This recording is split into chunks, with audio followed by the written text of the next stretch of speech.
friends, now let's start with theory of chapter 4, that is job and batch costing. The first question, distinguish between job costing and batch costing. ये जो difference है वो है the meaning difference. Job costing का मतलब क्या है, batch costing का मतलब क्या है. So let's understand this. Job costing कहाँ यूज होता है? फ्रेंड्स, जब हम केक शॉप में जाते हैं, हर एक केक जो देखते हैं वो यूनिक होता है, अलग होता है, राइट? तो केक शॉप में कॉस्ट कैसे कैलकुलेट होता है? Suppose if I calculate the cost of a chocolate cake, right? तो उसके लिए कितना मटेरियल यूज हुआ, कितना टाइम गया बनाने के लिए, तो accordingly labour cost will be charge and some part of overheads. तो I this is the way I calculate the cost of that chocolate cake.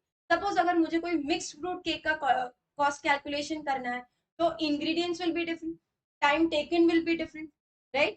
So point is हर एक केक का कॉस्ट अलग अलग कैलकुलेट करना पड़ता है, because every product produced in the cake shop is different, it is unique, it is made as per customer specification, it is customized, and this is where job costing short. Job costing is used when every job is different from the other. Okay, what is batch cost? Batch costing can be used where the production can be done in lots, in batches. Take example of the pen. एक एक pen बनाते नहीं, we produced in batch, right? Maybe 10,000 pens together, 1 lakh pens together, because every pen is same as the other, right? Every blue Lexi pen will be same as the other blue Lexi pen, right? तो जब product same होता है, right, uniform होता है, तो हम batch costing कर सकते हैं. Okay, so this is the meaning of costing, and is the only one question that is important. The next chapter, chapter 5, activity based costing. Question 1, what is cost driver? Give one example of cost driver for each of the following businesses. Number 1, procurement. Number 2, research and development. And number 3, customer service. तो सबसे पहले समझते हैं driver क्या है. Friends, cost driver वो है that drives the cost. You know, we have done so many sums. तो समझ सकते हैं कि एटीएम सर्विस के लिए number of ATM transactions, procurement के लिए नंबर ऑफ परचेज ऑर्डर्स था, राइट? फिर हमने पासबुक प्रिंटिंग का देखा था, नंबर ऑफ पेजेस प्रिंटेड के हिसाब से चार्ज करना चाहिए. तो the factor that drives the cost, that has got impact on the cost. जैसे अगर तुम्हारे एटीएम के ट्रांजैक्शंस बढ़ेंगे तो एटीएम कॉस्ट बढ़ेगा, राइट? तो the factor that drives the cost, the factor that is impact on the cost, that is called cost. Business function जैसे procurement. Procurement मतलब मटेरियल खरीद. When you procure the material, तो उसके related कौन से cost drivers होते हैं? तो let's read it. The number of times you place the purchase order, तो वो प्रोक्योरमेंट कॉस्ट होता है. अगर तुमने एक ही बार में सारा ऑर्डर कर दिया, तो if you place one order, तुमको एक ही बार परचेज ऑर्डर कॉस्ट चार्ज होगा.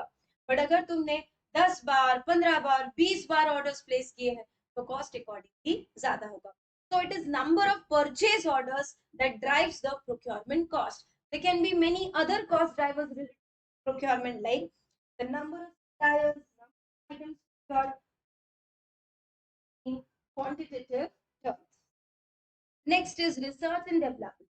अगर हम रिसर्च करते हैं, तो उसको जो कॉस्ट इनकर होता है रिसर्च एंड डेवलपमेंट, वो किस तरह होता है?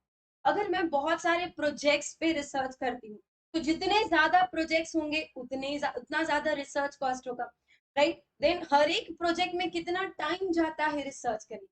If you take more time, research and development cost will be more. And obviously, the technical complexities involved in research also determine the research and. तो ये है cost drivers related to research and development. Next is customer service. जब मैं customer को service देती हूँ, तो कौन से फैक्टर्स डिटरमाइन करते हैं customer service cost? So it is number of service call, the follow up that you do, then number of products serviced, hours spent in servicing of the product. तो friends, ये है customer service related cost drivers. I hope you have understood this. Okay, एक बार read करना आसानी से याद रहे. The next is explain activity based budgeting. Friends, activity based budgeting समझने के लिए तुमको पूरा जो प्रोसीजर था एक्टिविटी बेस्ड बजटिंग का वो याद करना है।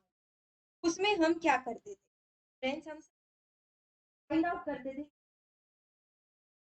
फॉल्ट है, राइट, और उसके रिलेटेड कौन से कॉस्ट ड्राइवर्स है, फिर हम कैलकुलेट करते थे activity based driver rates, correct, और फिर हम जो प्रोडक्ट्स है उसको चार्ज कर देते थे, right. So these were the steps involved in activity based cost. अब एक्टिविटी बेस्ड बजटिंग क्या है, वो ना पूरा रिवर्स है। हम पहले प्रोडक्शन एस्टिमेट करेंगे कि भाई हमें इतना प्रोडक्शन करना है, ठीक है, फिर उसके बाद उसके लिए कितना खर्चा होगा, we will estimate the cost, and then वो खर्चा किस पर डिपेंड करता है, will find out the cost drivers, will find out the activities involved in the production. तो फ्रेंड्स, हमें एक्टिविटीज कौन सी इन्वॉल्वड है और कितनी एक्टिविटीज इन्वॉल्वड है, तो we will do that budgeting, we will do the budgeting of cost drivers, we will calculate activity based budgeted cost driver rate, and we will charge it to the products based on this budgeted rates. So friends, this is activity based budgeting. Let's read this once. Activity based budgeting analyze the activity. ये एक plan होगा, right, actual तो day one को पता नहीं होता है, ये एक प्लान फिगर होगा। Then it provides framework for estimate amount of, वही बात मैंने बोली थी कि कॉस्ट ड्राइवर को हम एस्टिमेट करेंगे।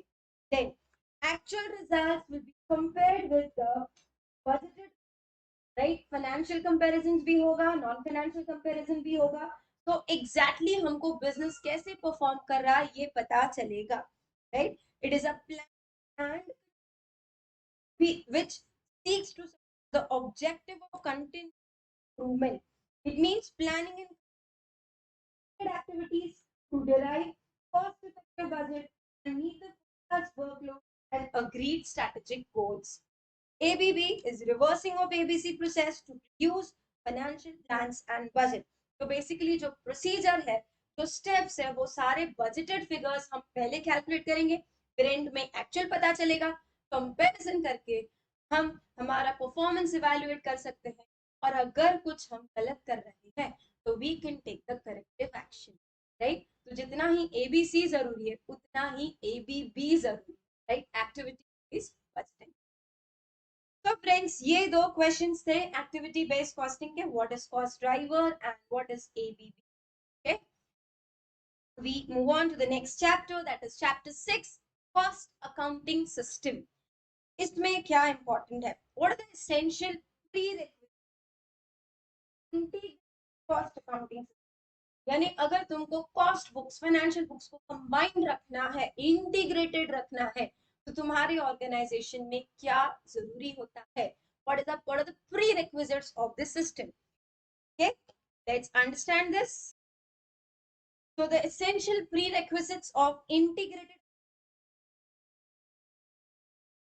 अगर ये मैनेजमेंट का डिसीजन होना चाहिए कि हम कॉस्ट और फाइनेंशियल बुक्स को इंटीग्रेट करेंगे, राइट, और किस हद तक इंटीग्रेट करना है ये भी मैनेजमेंट का डिसीजन होना चाहिए, right. So let's read this management decision about the extent of integration of the two set of books. Some concerns find it useful to integrate up to the stage of primary cost or factory cost, while others prefer full integration. जैसे मैंने कहा, ये management का decision होना चाहिए integration का, और कहां तक तुमको इंटीग्रेट करना है, फुल फाइनल प्रॉफिट तक इंटीग्रेट करना, that is called full integration. अगर तुमको प्राइम कॉस्ट तक इंटीग्रेट करना है, that is called partial integration. वो भी करना है, कर सकते हैं, बट वो मैनेजमेंट का डिसीजन होना चाहिए। The next is suitable coding system. यार जो भी तुम अकाउंट्स में कोडिंग सिस्टम यूज करते हैं वो दोनों को, कॉस्ट अकाउंटिंग जो तुम्हारा फाइनेंशियल अकाउंटिंग, दोनों में यूनिफॉर्म होना चाहिए, वरना बहुत सारा गड़बड़ हो सकता है, right. To avoid this there should be a suitable coding system that can be used by both the accountants. Then there should be an agreed routine.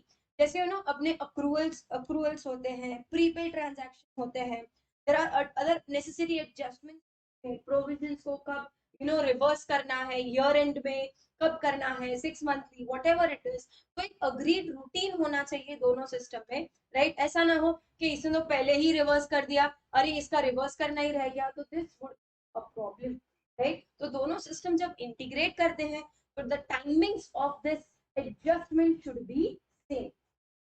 The last is there should be perfect coordination.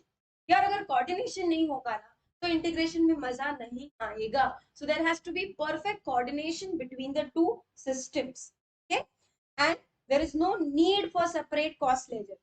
Separate सारे cost ledgers की बनाने की जरूरत नहीं है, integrate कर रहे हैं.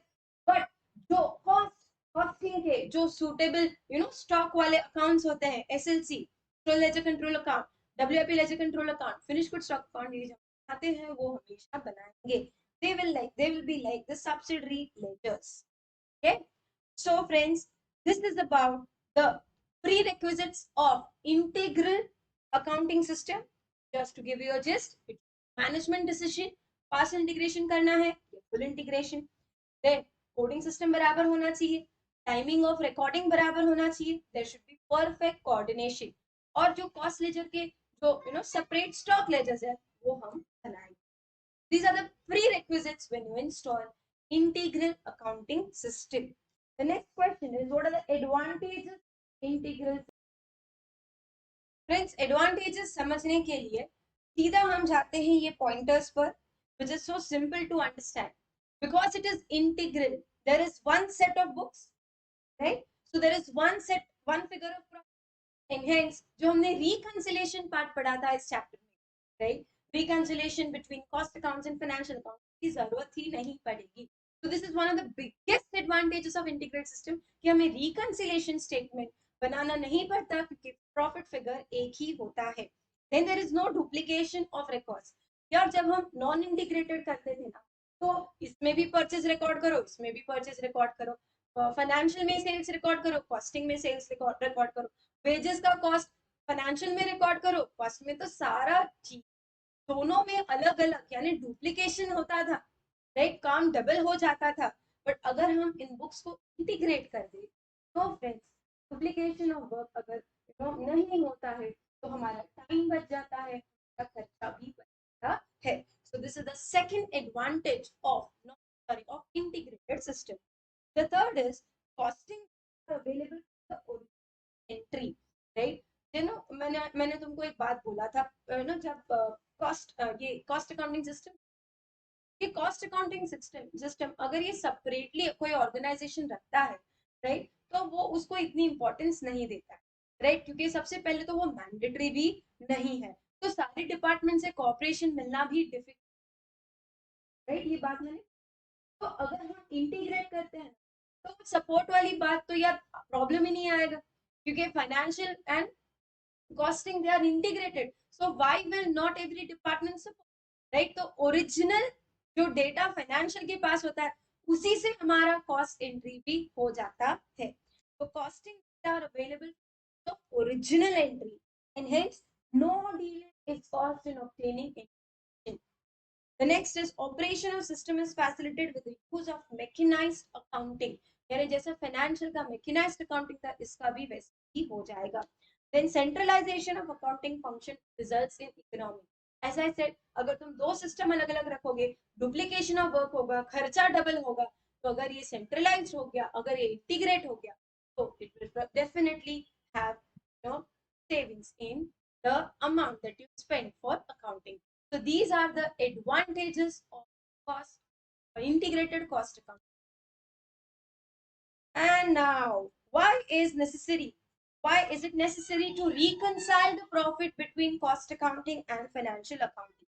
तो ये ना मैंने जब ये रिकंसिलेशन पढ़ाया था कि रिकंसिलेशन क्यों होना चाहिए, राइट? कैसे करना उसके पहले मैंने ऑफकोर्स पढ़ाया था कि रिकंसिलेशन क्यों होना चाहिए. फ्रेंड्स वही थियोरी इधर है, दोबारा हम रिपीट कर देते हैं. इधर जो लिखा है ऑफकोर्स वो तो सही है, बट इसको याद रखने के लिए ना छोटा टेबल बना रही हूँ, वो याद रखना. Friends understand cost records and financial. Friends ऐसे कुछ जो हम कॉस्ट रिकॉर्ड्स में लिखते हैं फाइनेंस में नहीं, जैसे नोशनल इनकम, राइट? जब हम कॉस्ट रिकॉर्ड्स में डिसीजंस लेते हैं या फिर कुछ अकाउंट कॉस्टिंग कॉस्ट कैलकुलेट करते हैं तो हम opportunity loss of interest consider करते, जैसे मटेरियल कॉस्ट में देखा था CI, right, there is opportunity loss of, right. Notional rent की बात करते थे कि यार ये प्रॉपर्टी अगर हम बिजनेस में यूज करते हैं तो जो इस पर रेंट मिल सकता था वो अभी नहीं मिलेगा, राइट। तो we consider notional income, but ये कॉस्ट रिकॉर्ड्स में ही होता है। फाइनेंस में क्या तुमने कभी अकाउंट्स में देखा है नोशनल रेंट, नोशनल सैलरी? तो कॉस्ट में होता है फाइनेंस में। Then there is again something reverse, that is we record some income in finance but not in cost, like the dividend received, interest received, right? तो ये सारी incomes होती है, बट हम इसको में रिकॉर्ड नहीं करते, ये फाइनेंस में रिकॉर्ड होता है। तो अगर जब कुछ ऐसे इनकम रिकॉर्डिंग में डिफरेंस होगा तो ऑब्वियसली प्रॉफिट में डिफरेंस होगा, तो these items would appear in your recon. Now same thing happens within expenses also. Friends, there are certain expenses which we record in cost but not in finance.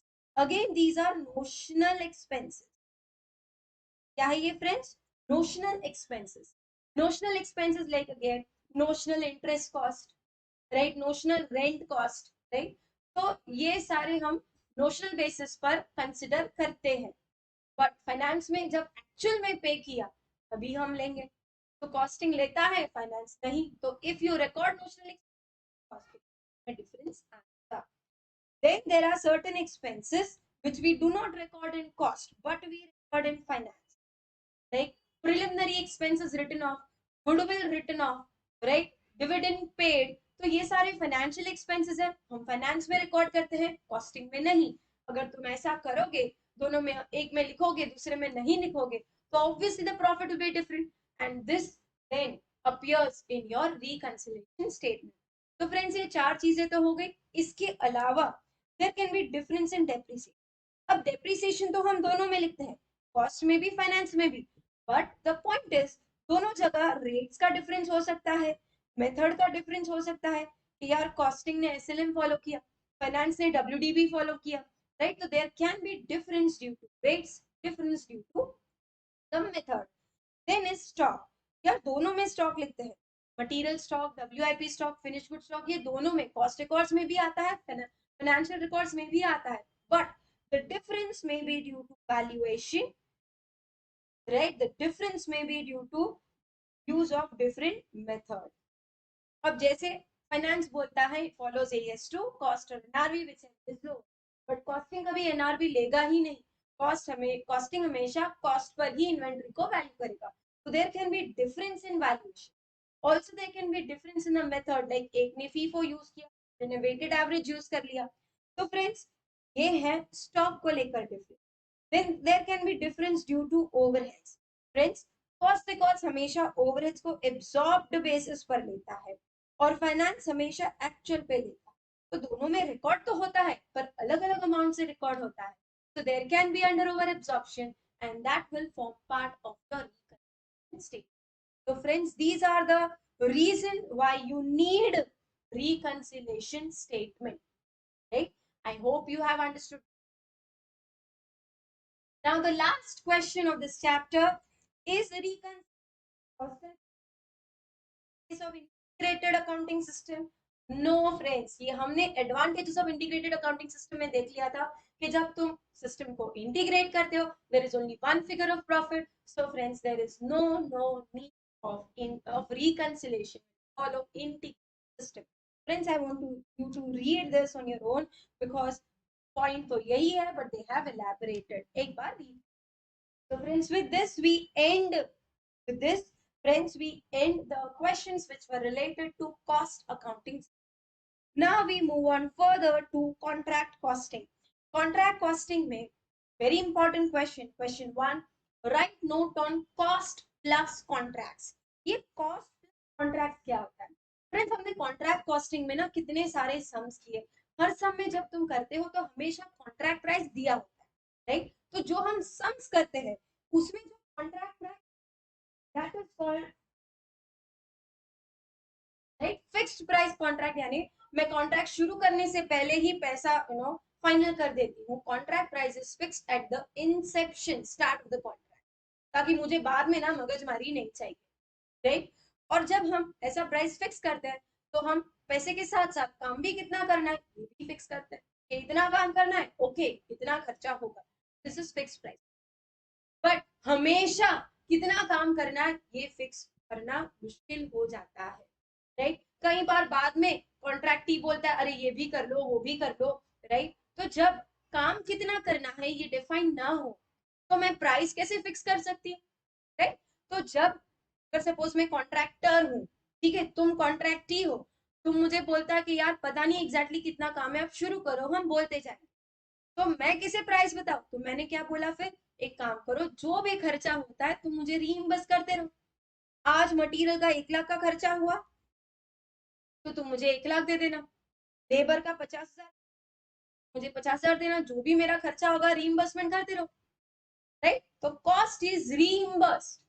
But यार क्या मैं कुछ कमाऊंगी नहीं? Definitely कमाऊंगी। मैं तुमको बोलूंगी देखो मार्केट में ना जो भी कॉन्ट्रैक्टर वो 10-15% तो ले ही लेता है मार्जिन, ठीक है। तो तुम मुझे क्या करना, 15% ऑफ द कॉस्ट एडिशनल देना। यानी अगर तुम मुझे 1 लाख मटेरियल देते हो तो उसके साथ प्लस 15% प्रॉफिट ऐड। अगर तुम मुझे वेजेस का 50,000 दे रहे हो तो प्लस 15% करके देना। तो this is called cost plus contract, right. This is called cost plus contract. जो प्लस है वो होता है प्रॉफिट मार्जिन। ये कब कब यूज करना है cost plus contract? You can use it when the work to be done cannot be fixed at the instant, right? Or when the cost involved in doing the work cannot be fixed at the instant. तो हम contract को छोड़ नहीं देते कि यार देखो पता नहीं कितना काम है, मैं कैसे अंदाजा दूं। तो ट्रैक तो लेने का, बट फिर ये बेसिस पर चार्ज करें, cost plus contract. Generally interior decorators ऐसे ही काम करते हैं। जैसे तुमको डिजाइन चाहिए उसे डिजाइन बना कर देंगे, जो क्वालिटी का मटेरियल चाहिए वो क्वालिटी का मटेरियल लाकर यूज करेंगे। बट फिर बोलेंगे जो भी खर्चा करना है कराओ हमसे, we will spend, right. But उसके ऊपर का जो 10% 15% मार्जिन है वो हमको दे दो, लोग खुशी खुशी भी दे। यार ये जो कॉस्ट प्लस कॉन्ट्रैक्ट है ना बहुत ही अच्छा चीज है। इसमें ना कॉन्ट्रैक्टर को कभी नुकसान ही नहीं हो सकता। There is no possibility of loss friends, क्योंकि ये है कॉस्ट प्लस कॉन्ट्रैक्ट। तो कॉन्ट्रैक्टर हमेशा खुश रहेगा इस कॉन्ट्रैक्ट, और कॉन्ट्रैक्टी भी खुश होता है। रीजन, कॉन्ट्रैक्टी को एग्जैक्टली पता चलता है कि ये कॉन्ट्रैक्ट में कितना खर्चा हो रहा है। यार मेरा इंटीरियर डिजाइनिंग चल रहा है तो कौन सा क्वालिटी यूज हो रहा है ये मुझे पता है, राइट। कितना खर्चा हो रहा है ये मुझे पता है। Contractee will get access to the books of accounts, right, of the contractor in this case. तो कॉन्ट्रैक्ट ही फील्स रिलीव कि यार जो भी खर्चा हुआ है कोई बात नहीं, ये मेरे काम के लिए तो हुआ, ज्यादा खर्चा हुआ तो मेरे लिए अच्छा क्वालिटी दिया है, राइट। तो इधर कॉन्ट्रैक्ट ही दिल खोल कर खर्चे करता है कि एडिशनली 10% ही तो देना। कई बार कुछ कॉन्ट्रैक्ट ही ऐसे सोचते कि यार मेरे से 50 लाख रुपए ले ले, पता नहीं कैसी क्वालिटी देगा, अच्छा क्वालिटी यूज करेगा कि नहीं। तो कॉन्ट्रैक्ट ही को जनरली ट्रस्ट बैठता नहीं है। बट अगर कॉस्ट प्लस कॉन्ट्रैक्ट हो तो कॉन्ट्रैक्ट ही हमेशा ट्रस्ट करेगा, right. so these are the two ways advantages। Contractor भी खुश क्योंकि उसको लॉस नहीं होगा, कॉन्ट्रैक्टी भी खुश क्योंकि उसको खर्चे का पूरा डॉक्यूमेंट मिलता है। पर इसमें ना कभी कभार हो सकता है कि दोनों में आर्ग्यूमेंट, जैसे कॉन्ट्रैक्टी ने बोला यार ये खर्चा नहीं करना था, क्यों किया, अब मैं इसका रीइंबर्समेंट नहीं दूंगा, यार ये तो कॉन्ट्रैक्टर का नुकसान हो सकता है, right? So such arguments are possible, but contractor can be careful about this. How come? Contractor, what he will do? Before incurring any cost, he will take approval from contractee. कभी देखो ये खर्चा करूं तुमको ठीक लगता है, you give in writing, मेरे को ईमेल करो व्हाट्सएप करो जो करना है करो, but you give in writing that you are okay with incurrence of this cost. You are okay, then only contractor will go ahead. So by this way you can avoid the argument. So friends, this is one of the very important question of contract cost, cost plus contract, right? If I were to just give you a recap of this, cost plus contract is to be used when the quantum of work cannot be decided at the inception, the cost cannot be decided at the inception. Go for cost plus. Advantages: contractor will never incur loss, contractee will get access to the books of accounts, and there are arguments possible, but easily it can be resolved. This is cost plus contract.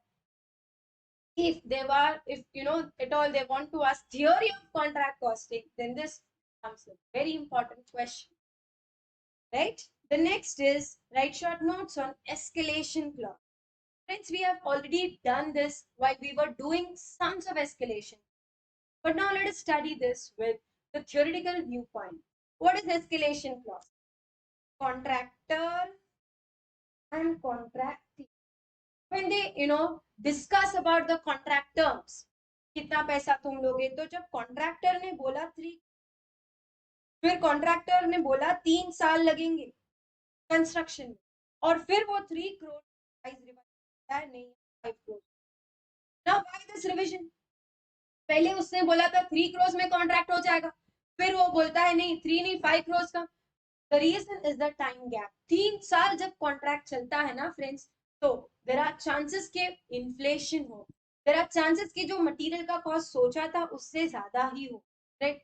Every year there is some inflation, तो खर्चा तो बढ़ने ही वाला है, right? तो contractor why should he lose, right?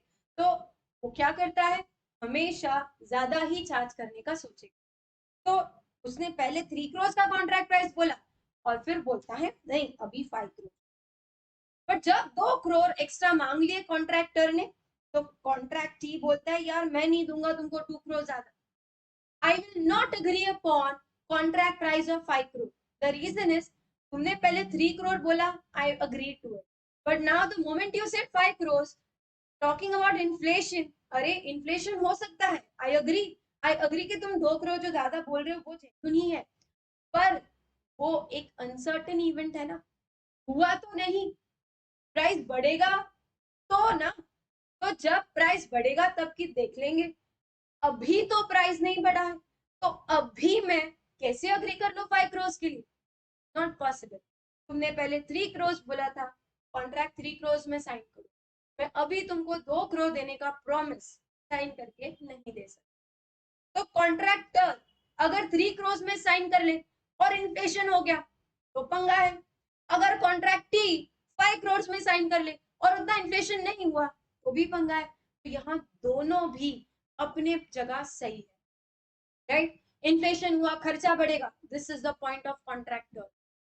खर्चा नहीं बढ़ा तो मेरे पैसे ऐसे ही चले जाएंगे, this is the point of contractee. तो क्या करें? तो escalation clause is the negotiating, right? Escalation clause क्या है? It is a clause put up in the contract deed.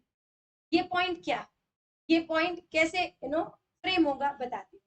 Contract will be signed at basic 3 crore with a condition, and that condition is escalation, जहां पर लिखा जाएगा कि if in future there is rise in the cost of material, there is rise in the price of wages, then contractee has to compensate the contract, right? So escalation clause is generally for price change. अगर खर्चा बढ़ता है तो कॉन्ट्रैक्टी को agree करना होगा कि भाई खर्चा बढ़ेगा तो मैं कॉम्पेंसेट दूंगा. हाँ तो अभी 3 करोड़ के लिए साइन कर चलेगा, but also agree with this escalation clause, right? तो this clause serves the purpose, है ना. अभी ये क्लॉज आ गया तो कॉन्ट्रैक्टर को भी टेंशन नहीं, राइट? 3 करोड़ तो मिलेंगे, अगर प्राइस बढ़ेगा वो भी मिलेगा, तो he is relieve. Similarly, contractee is also relieved. Reason 3 crore तो देना है, और अगर प्राइस बढ़ेगा तो ही देना है, प्राइस नहीं बढ़ा तो नहीं देंगे, राइट? तो contract escalation clause gives relief to both the parties. It is for the benefit of both the parties. Remember, friends, escalation clause is generally for price change. but अगर टोटल खर्चा बढ़ जाता है क्वांटिटी इंक्रीज के लिए, right? कि भाई let's take this example, material cost 10 lakh incur होना, क्या सोचकर कि 1 लाख केजीज यूज करेंगे, purchase price should be 10 per KG, but actual में मटेरियल कॉस्ट हुआ 1 लाख इंटू 11 लाख. तो this 1 lakh is due to price change, तो ये एस्केलेशन क्लॉज में हमें. बट अगर रीजन ये है कि 1,10,000 केजीज यूज किया एट द प्राइस ऑफ 10, तो यहाँ पर प्राइस नहीं, यहाँ पर कंजम्पशन ऑफ क्वांटिटी, मटेरियल का क्वांटिटी ज्यादा कर, इसलिए खर्चा बढ़ा, the reason is not inflation. तो फिर पता लगाओ कि मटेरियल क्यों ज्यादा है। तो हो सकता है कि कॉन्ट्रैक्टर ने वेस्ट किया हो, ध्यान न दिया हो, उसके वर्कर्स भी अनस्किल्ड थे, राइट, वेस्ट कर दिया, तो इस वजह से खर्चा ज्यादा हो गया। तो if the increase in consumption is due to inefficiency of the contractor, if it is due to the fault of the contractor, then why will contractee compensate? अगर खर्चा बढ़ता है क्वांटिटी के वजह से, तो कॉन्ट्रैक्टी कभी देगा नहीं, रीइंबर्समेंट नहीं देगा। बट अगर कॉन्ट्रैक्टर ये प्रूव कर देता है कि ये 10 लाख, ये 10,000 kg जो हमने ज्यादा यूज किया वो हमारी इनएफिशिएंसी नहीं, वो तुमने एक्स्ट्रा काम दिया इसलिए। कॉन्ट्रैक्टर ने कॉन्ट्रैक्टी को समझाया, क्या तुमने साइन किया था बंगलो बनाने की, फिर बोलते हो कि साइड में वॉचमैन का केबिन भी बना लो। जो वो वॉचमैन का केबिन बनाया तो उसके लिए ज्यादा खर्चा हो गया, 10,000 किलो उधर यूज हो गए। तो हाँ, यहाँ पर कॉन्ट्रैक्टर ने प्रूव कर दिया additional cost is incurred not due to inefficiency. तो अगर ये कॉन्ट्रैक्टर प्रूव कर देता है कि quantity increases not due to his inefficiency, then contractee has to compensate for quantity also. Remember the logic, price change always compensation, but quantity increase will be compensated only if the contractor proves that it is not due to his। ठीक है friends, तो ये है escalation clause। Then explain notional profit in contract costing. So it represents difference between value of work certified and cost of work. I've always told you work certified is like your sales, sales minus cost of sales to gross profit. तो वैसा ही है, work certified minus cost of work certified will give you notional profit। Retention money क्या है? तो हमने इसको ऐसे सीखा था कि there is something called work done, उसमें से कुछ हिस्सा वर्क सर्टिफाइड होता है, कुछ हिस्सा work uncertified. Let's say work done is 40 lakh, but the architect issues certificate for 30 lakhs only, but now 30 lakhs is work certified, will contractee pay full 30 lakhs? No, contractee paid only 25 lakhs, 5 lakhs उसने अटका कर रखे, बचा कर रखे, so that contractor does, right? Retention money is kept for security reason. So retention money can be defined like this. Retention money is the amount that is certified but not paid, and it is not paid for security reason, so that the contractor does not default in the contract. Friends, these were the really important questions in contract. Move on to the next chapter, that is chapter 8, service costing. इसमें what do you understand by operating costing and what are composite units, how are composite units come? Friends, ये सब कुछ हमने practically सीखा है sums में, फिर से एक बार रिकैप करते हैं। Operating costing friends is nothing but service costing. The costing मतलब method of calculation of cost, right, ये हमने बहुत बार किया है। What is costing? Method of calculation of cost, but used for calculating service cost is called operating costing or service cost. यानी जो method service का कॉस्ट कैलकुलेट करने के लिए, that is operating। And how are composite units? composite units क्या है पहले ये समझो। किलोमीटर, राइट, सिर्फ किलोमीटर, तो दैट इज सिंगल यूनिट। तो फ्रेंड्स, जो यूनिट वो दो टाइप के, single and composite. Single unit जैसे भी calculate cost per kilometre, cost per student, cost per tonne, तो यूनिट इज वन, इधर इट इज किलोमीटर और टन और passenger. But when two units are combined, जैसे passenger kilometre, tonne kilometre, right, per room per day, per bed per day, right, पर seat पर show, तो ये सारे कंपोजिट यूनिट्स है। okay? How they are calculated? There are two ways, absolute and commercial. Friends, जो हमने हर सम में use किया है, that is absolute 10 kilometre. What we do is Examples: B from B, distance between 10, B to C is 8, and C to A is the distance. And the load carried by the truck is 5 tons, 3 tons, 2 tons, right? So how is absolute ton kilometers calculated? It is simply the product, the multiplication of various tons and various distances, right? This is 10 kilometers tons. So A to B it will be 10, 50.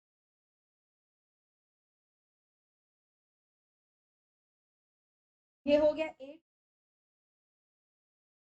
B to C 8 kilometers 3 tons, that is ton kilo.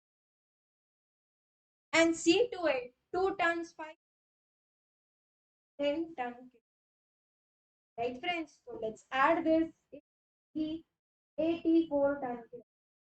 So friends, what we have done here is we have multiplied the various distances by their respective load.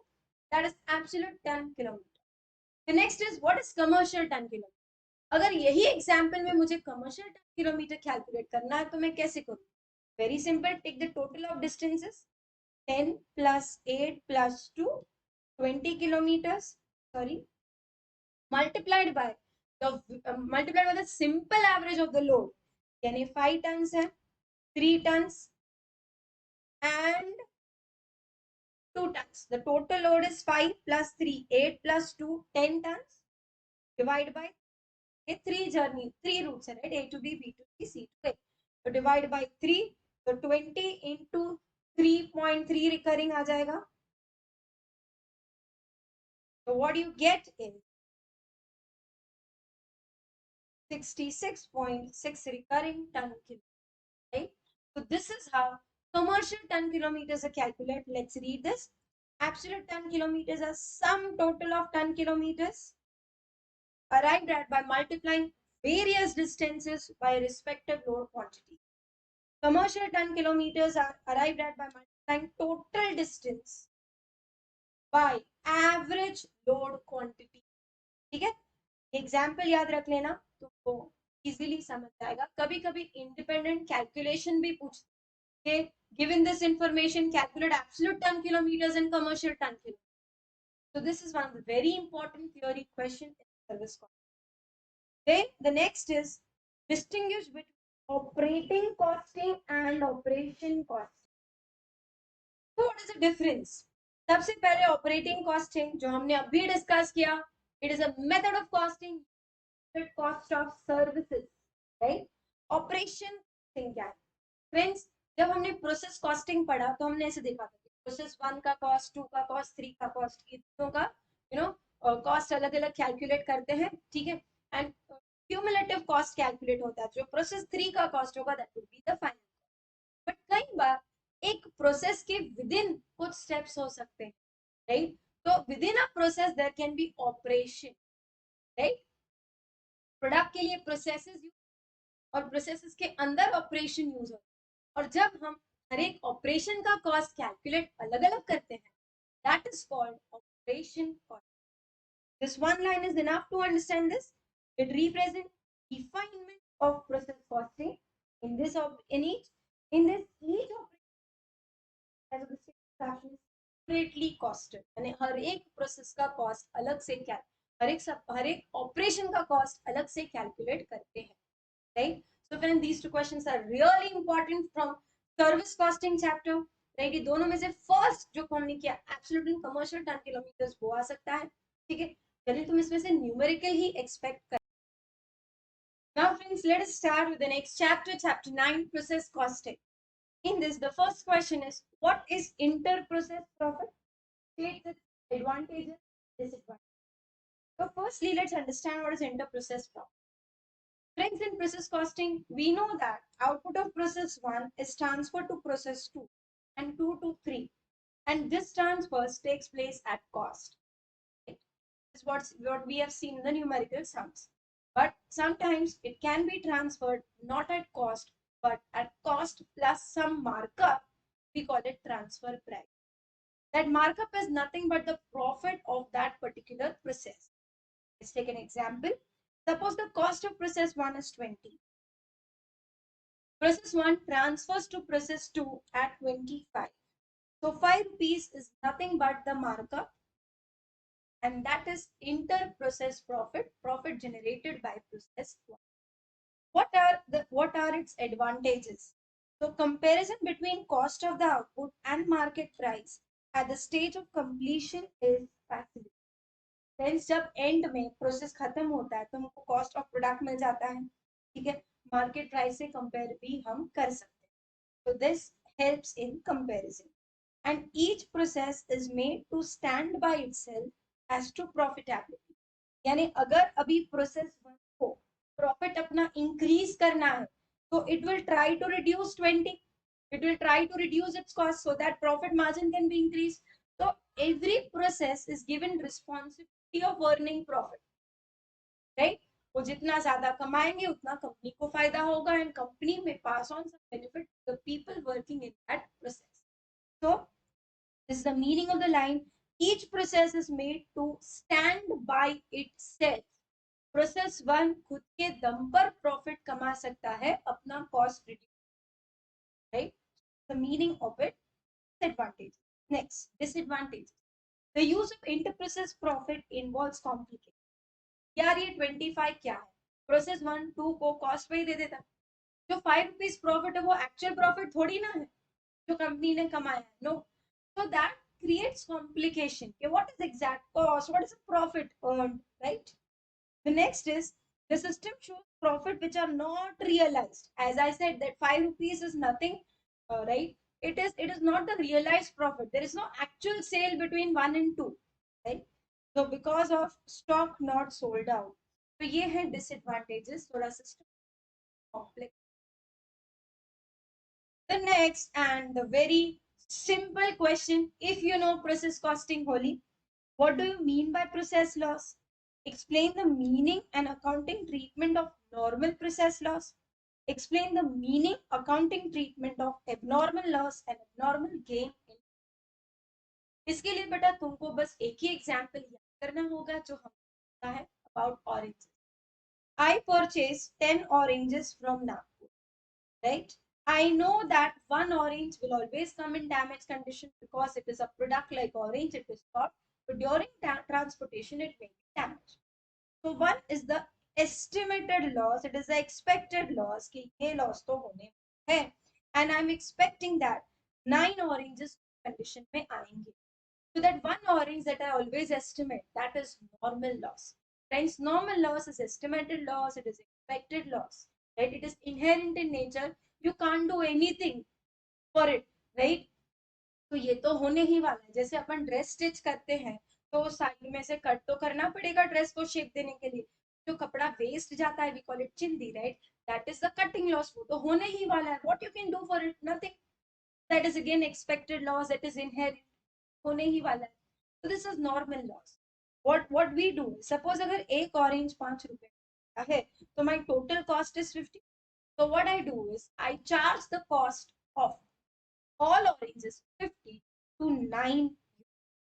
Basically normal loss can be recovered from the customer. 9 oranges अच्छी condition में है, मैं उसको customer को बेचूंगी, right? तो वो 9 oranges से मैं पूरा 50 रुपया ले.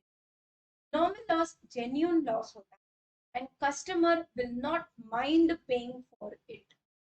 Okay? Then is abnormal loss. मैंने सोचा था 9 ऑरेंजेस अच्छी कंडीशन में आएंगे, बट इस बार ना सिर्फ 8 oranges he.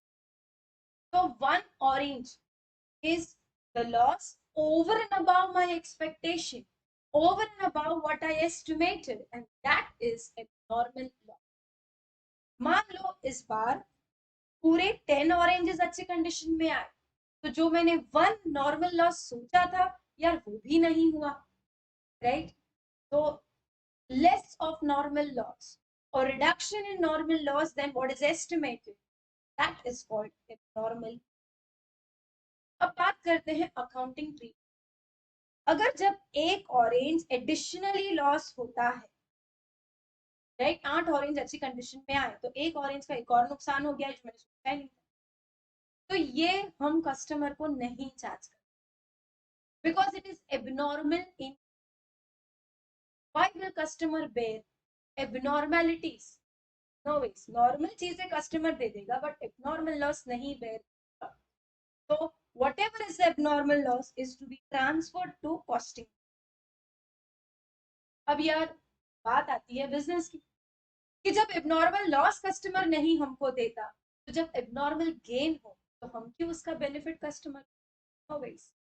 So whatever is the cost of abnormal gain, that will be our profit, right? That is the savings that we made because of less of normal loss. So ये है normal loss, abnormal loss, right? Normal loss we recover it from the customers. Abnormal loss we cannot charge it to the customer. Abnormal gain फिर हम customer, right? So this is about process costing's theory. Proceed further with the related chapter, friends, that is joint and byproduct. Question 1 says, distinguish between joint product and byproduct. Joint product क्या होता है? Joint products are those which are produced from common input. In fact, byproducts are also produced from common input. But the difference is the importance that it enjoys in the market, right? Remember the example. With milk, I produce ghee, right? I produce paneer. Now, all these three products has got market importance. They have their individuality in the market, and hence all these three products are called joint products, right? Suppose if I use wooden ply to make chair. Now, wooden ply से chair तो बनाया, but साथ में ना थोड़ा sawdust बन गया, भूसा. ठीक है. Now chair has what market importance but not sawdust. What we do is we scrap sawed. ज्यादा मिलेगा नहीं, राइट? तो दोनों बना है वुडन प्लाई से, but one has market importance, other does not. In this case, the chair is called the main product, whereas sawdust is called the byproduct. Here, my intention was never to make sawdust, right? बन गया, बस क्या कर सकते. So that is byproduct. So this is the difference between joint product and byproduct. Write the meaning with this example. Then discuss the treatment of byproduct in cost accounting. तो treatment of by product ना बड़ा ही simple. सबसे पहले ये समझ लो, जो by product है वो स्मॉल वैल्यू का है या सिग्निफिकेंट वैल्यू का. अगर वो स्मॉल वैल्यू का है तो हम क्या कर सकते हैं? what we will do, we will scrap the byproduct. कुछ मिलेगा, ठीक है, and that will be credited to costing P. और we can reduce it from our cost. या तो तुम एज अ इनकम बुक कर दो, या फिर तुम उसको कॉस्ट में से रिड्यूस कर दो. जो भी स्क्रैप वैल्यू मिलता है, जो भी छोटा सा अमाउंट मिलता है बाई प्रोडक्ट का. बट अगर वो सिग्निफिकेंट है, right, by product significant value का है, तो उसका ट्रीटमेंट तुम ज्वाइंट प्रोडक्ट के जैसे मान लो कि वो ज्वाइंट प्रोडक्ट थी. तो if it is significant, what we will do is we will treat it like joint product, and if it requires further processing, तो जॉइंट कॉस्ट इनकर करने के बाद फर्दर प्रोसेसिंग कॉस्ट भी इनकर करेंगे, फिर उसको बेचेंगे. अगर वो सिग्निफिकेंट वैल्यू जनरेट करता है तो वो जॉइंट प्रोडक्ट के जैसा ट्रीट होगा. अगर फर्दर प्रोसेसिंग की बात भी वो सिग्निफिकेंट वैल्यू जनरेट नहीं करता है, तो we will what we will do, either we will treat it as income in costing P&L, or we will reduce it from the cost of the joint product. Okay, so this is the treatment of byproduct. Then discuss briefly how joint cost up to the point of separation may be apportioned amongst joint products under the following method. average unit cost method, contribution margin, market value at point of supply, market value after further process, NRV. तो ये सब कैसे हो? सबसे पहले unit cost method है, इसमें क्या होता है, the total joint cost is divided by the total units produced. तो एक cost per unit average basis पर आ जाएगा एंड वो यूनिट सब में डाल। For example 10 lakhs is the joint cost, 1 lakh units are produced, so cost per unit is 10. So every unit में भी A B C प्रोडक्ट कोई भी होने दो, हर एक यूनिट में 10 रुपया चार्ज कर, right? This is not that great method. Reason is सबका ABC सबका प्रोसेसिंग सेम नहीं होता है, तो सबका जॉइंट कॉस्ट सेम भी हो नहीं सकता, right? It is not that great method, एक एवरेज बेसिस पर ये चार्ज कर देता है। Then is margin. ये क्या, इसका ना एक ये जो जिस्ट है वो समझ लेना, बाकी का पूरा पैराग्राफ तुम रीड करोगे तो समझ जाएगा। जो जॉइंट कॉस्ट है ना उसमें पहले हम दो पार्ट्स बनाते हैं, fixed joint cost, variable joint. अब अगर कॉस्ट वेरिएबल है, जॉइंट कॉस्ट अगर वेरिएबल है तो वेरिएबल होगा तो वो यूनिट से वैरी करेगा ही। Let's say variable joint cost is 5 lakh, तो divide by number of, let's say 1 lakh units are there, so every unit will get 5 rupees, correct? So this is how variable joint cost will be charged to the product, and then selling price minus variable joint cost करके तुमको मिलेगा contribution हर product का, और फिर fix cost है, तो you divide this, will distribute this fixed cost among the joint products in ratio of contribution. Got it friends? तो ये है contribution margin method, जहाँ वेरिएबल जॉइंट कॉस्ट यूनिट के बेसिस और फिक्स्ड जॉइंट कॉस्ट कंट्रीब्यूशन के basis पर जाएगा। This is contribution margin method. Then is market value at the time of separation. This is nothing but sales at split off point, right? My joint cost, after this the products are separated, they are split into three, let's say A B C. तो A B C का split off point पर sales value कितना है, find out that. Suppose the sales value, remember not selling price, okay? Suppose selling price है 3, okay, but हमको selling, we will multiply by the, suppose तीनों का units है 10,000, 10,000 and 10,000, so we get the value 50,000, 30,000, 20,000. तो इस ratio में joint cost का division, you can take 1 lakh units, तो 5 लाख, 3 लाख, 2 लाख करके भी तो डिवाइड कर सकते हो joint. Then market value after further. Friends जब भी हम जॉइंट कॉस्ट इनकर करते हैं उसके बाद प्रोडक्ट स्प्लिट हो जाते हैं, एक दो प्रोडक्ट, तीन, राइट? अब जरूरी नहीं है we can sell the product at split of point. Sometimes every product cannot be sold at split off point, it compulsorily requires for the process.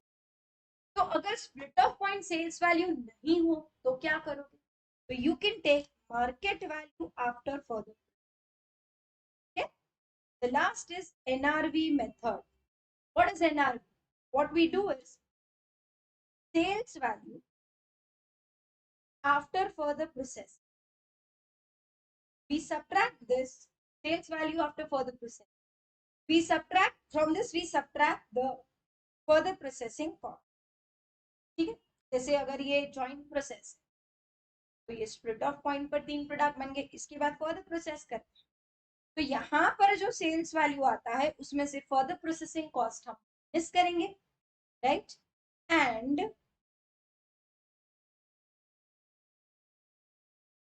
from the sales value we will subtract the further processing cost and we arrive at this point. This is called NRV. Okay, so if you divide the joint cost in the ratio of NRV, that is called NRV method.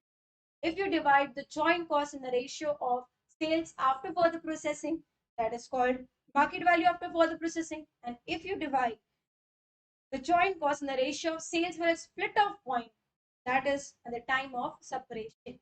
So friends, there are many ways of apportioning the joint cost among the joint products, right? The selection of the method should be very carefully done depending upon the nature of product and the cost factor. Not all the methods are suitable for every product. Okay. One of the best method for apportionment of joint cost is sales value at split. Number 3, because it is the sales value split of point. Sales value जो split of point पर है, तो उस समय तक joint cost ही इनकर हुआ रहेगा ना. There is no other cost coming in the picture, right? वो एक ही खर्चा है जो हुआ है. तो sales and split of point is one of the best method for apportionment of joint. तो फ्रेंड्स, ये हो गया मेरा जॉइंट एंड बाय प्रोडक्ट का theory. The next is material cost. Friends, इसमें the one of the most important concept is ABC. This ABC analysis is about stock control. यार, जो मेरे पास मटेरियल्स का इन्वेंट्री है, मैं उसका ध्यान कैसे रखूं? How should I control? तो एबीसी एनालिसिस बड़ा ही सिंपल लॉजिक देता है. वो बोलता है तुम्हारे इन्वेंट्रीज को 3 कैटेगरीज, ठीक है, depending upon its value. That 3 A, B and the most expensive items will come under category. The cheapest item will come under C category. And the moderate ones will come under B category. Remember, always, the items which are expensive, for that the volume will be very. जैसे हमारे घर में gold, right? Gold कितना होता है? Do we count in tons? No, we count in grams because it's so expensive, यार, right? तो जो चीजों की वैल्यू ज्यादा होती है उसका क्वांटिटी कम होता है. As per ABC analysis, as per ABC, value wise if you see 70% of the value of the total inventory, यानी कंपनी के पास अगर 10 लाख का इन्वेंटरी, तो उसमें से 70% मतलब अप्रोक्सीमेटली 7 लाख जो है वो ए कैटेगरी में जाएगा वैल्यू वाइज. बट वही वैल्यू की तुम क्वांटिटी काउंट करोगे तो volume factor, let me tell you, only 10% will come in A category. Volume इसका बहुत कम है. Exactly reverse is C category. Value wise it will be 10%, but volume wise it will be 70%. और बचा 20% goes for B, it's moderate, right? अच्छा, तो ये classification value wise क्यों किया? सिंपल लॉजिक है भाई. हम हमारे घर में गोल्ड को कितना सेफली रखते हैं. इनफैक्ट जो भी गोल्ड है उसको रखने के लिए सेपरेट लॉकर बनाते हैं which cost thousands, and that locker is placed in a big cupboard that cost again thousands. तो एक्सपेंसिव जो चीजें हमको उसका ध्यान ज्यादा रखना चाहिए. But items like very cheap items like bread and potatoes, हम उसका ध्यान इतना नहीं रखते. Why? Because it's so cheap, right? We can keep it anywhere in the kitchen, right?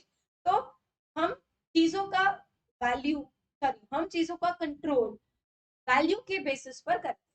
गुस्सा आया तो हम रिमोट फेंकेंगे, बट टीवी थोड़ी ना फेंकते हैं. व्हाई? बिकॉज रिमोट तो यार 200 रुपए में मिल जाएगा, बट टीवी मिलेगा यार, वो तो 2 लाख का टीवी है, राइट? तो हम चीजों को ट्रीटमेंट उसकी वैल्यू के हिसाब से देते हैं. तो इसीलिए एबीसी एनालिसिस ये बात बोलता है कि तुम इन्वेंट्रीज को क्लासिफाई करो वैल्यू के बेसिस पर, और जो ए कैटेगरी में आता है उसके लिए बेस्ट ट्रीटमेंट.